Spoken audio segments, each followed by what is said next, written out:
महाकाल हिंदू धर्म में एक बहुत ही शक्तिशाली और भव्य देवता है। उन्हें पूर्ण विनाशक, समय और मृत्यु के देवता के रूप में पूजा जाता है। यह पहली नजर में डरावना लग सकता है, लेकिन यह समझना जरूरी है कि हिंदू धर्म में विनाश अंत नहीं है। यह सृजन और पुनर्निर्माण के चक्र का एक महत्वपूर्ण हिस्सा है। महाकाल उस शक्ति का प्रतिनिधित्व करते हैं जो नए के लिए रास्ता बनाने के लिए पुराने को नष्ट कर देती है। महाकाल नाम ही बहुत गहरा अर्थ रखता है। महा का अर्थ है महान और काल का अर्थ है समय। इसलिए महाकाल का अर्थ हुआ महान समय या समय के देवता। यह अस्तित्व के ढांचे पर, उनके प्रभुत्व पर जोर देता है। हमें याद दिलाता है कि सब कुछ अस्थायी है और समय के निरंतर मार्च के अधीन है। महाकाल को अक्सर भयानक रूप में दर्शाया जाता है। खोपड़ी और सांपों से सजा हुआ हमारी मृत्यु दर की एक कठोर याद दिलाता है। हालांकि यह डराने वाली उपस्थिति एक गहरे अर्थ को छुपाती है। जिस विनाश का वे प्रतिनिधित्व करते हैं वह अंततः परिवर्तन और नवीकरण की ओर ले जाता है। महाकाल के सबसे प्रसिद्ध निवास स्थानों में से एक भारत के उज्जैन में स्थित महाकालेश्वर ज्योतिर्लिंग मंदिर है। यह प्राचीन मंदिर 12 ज्योतिर्लिंगों में से एक है, जिन्हें भगवान शिव का सबसे पवित्र निवास स्थान माना जाता है, जिनमें से महाकाल एक भयंकर रूप है।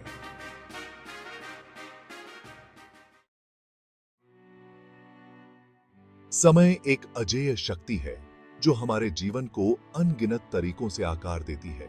महाकाल समय के देवता के रूप में इस अथक शक्ति का एम्बॉडीमेंट करते हैं। हर पल छोटे से लेकर सबसे बड़े तक उनके प्रभुत्व में आता है। समय के देवता के रूप में महाकाल की अवधारणा हमें सभी चीजों की अनित्यता के बारे में एक मूल्यवान सबक सिखाती है। जिस प्रकार महाकाल सृजन के लिए नाश करते हैं, उसी प्रकार समय अंत और शुरुआत दोनों को लेकर आता है। महाकाल की समय के देवता के रूप में भूमिका को समझने से हमें अपने अस्तित्व की क्षणभंगुर प्रकृति पर विचार करने का प्रोत्साहन मिलता है। यह हमें वर्तमान क्षण की सराहना करने और उद्देश्य और अर्थ से भरा जीवन जीने का प्रयास करने की याद दिलाता है, क्योंकि समय किसी का इंतजार नहीं करता है। सृजन और विनाश के अपने अंतहीन चक्र के साथ समय की यह चक्रीय प्रकृति इसे हिंदू दर्शन का केंद्र है। इस चक्र के अवतार के रूप में महाकाल इस ब्रह्मांडीय नृत्य की एक शक्तिशाली याद दिलाते हैं। महाकाल से जुड़ी कई किंवदंतियां हैं। हर एक उनकी दिव्य शक्ति के एक अलग पहलू पर प्रकाश डालती है। ऐसी ही एक कथा दुशाण नामक एक राक्षस राजा की कहानी कहती है, जिसने स्वर्ग और पृथ्वी दोनों को आतंकित कर रखा था।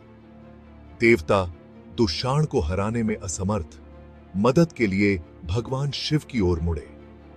उनकी प्रार्थनाओं के जवाब में शिव ने महाकाल का भयंकर रूप धारण किया। एक गर्जना के साथ जिसने तीनों लोकों को हिला दिया, महाकाल पृथ्वी से निकले और राक्षस राजा का सामना किया। एक भयंकर युद्ध छिड़ गया जिसने ब्रह्मांड की नींव ही हिला दी। अंत में महाकाल ने दुशाण को मार डाला, शांति और व्यवस्था बहाल की। यह कथा धार्मिकों के रक्षक और बुराई के विनाशक के रूप में महाकाल की भूमिका पर जोर देती है। दुशाण की कथा एक अनुस्मारक के रूप में कार्य करती है कि सबसे अंधेरे समय में भी दिव्य हस्तक्षेप संभव है।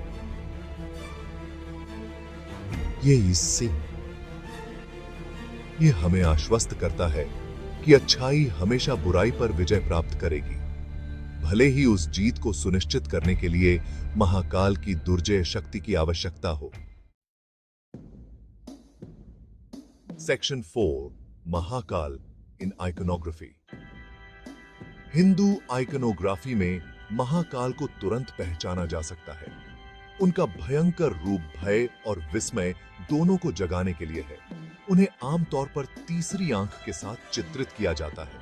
जो उनकी सर्वज्ञता और सामान्य से परे देखने की शक्ति का प्रतिनिधित्व करता है। वह अक्सर खोपड़ी और सांपों की मालाओं से सजे होते हैं, जो मृत्यु और पुनर्जन्म के प्रतीक हैं, जो समय की चक्रीय प्रकृति के साथ उनके जुड़ाव पर जोर देते हैं।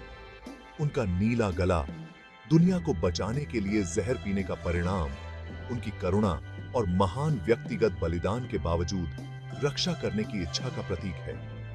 उनके जटा वाले बाल, जिनसे पवित्र नदी गंगा बहती है, उनसे निकलने वाली असीम ऊर्जा और जीवनदायिनी शक्ति का प्रतिनिधित्व करते हैं। उन्हें अक्सर त्रिशूल धारण किए हुए दिखाया जाता है, जो सृजन, संरक्षण और विनाश के 3 मूलभूत गुणों का प्रतीक है, जो हमें अस्तित्व के सभी पहलुओं पर उनके प्रभुत्व की याद दिलाता है।